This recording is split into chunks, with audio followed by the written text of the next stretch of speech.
Hello? Ay, Wala ka na pala sa homicide? Operator ka na ngayon? hindi, pinababantayan lang sa akin to eh. Mapo ka muna, Lea. Thank you, John Paul. Thank you. Nag-iisa ka yata. Wala kasi ang daddy nasa kantin kumakain. Mabuti naman. Walang sumusunod sa Doberman. Wala naman kaming aso Tatay mo. Mahigpit pa sa aso. Kanya tuloy, hindi na kita nakakausap eh. Sandali lang. Ikaw ba, Lea? Talagang anak ni Colonel Macanto? Oo naman. May kamalasan ka rin, ano? Dahil maganda siguro nanay mo. Ay, ubod talaga ng ganda, mami. Ubod ng ganda. Doon ka nagmana.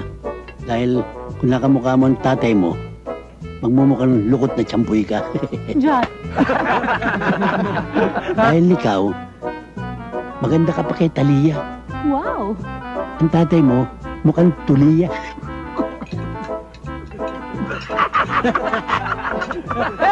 Mukha ka ng kuya!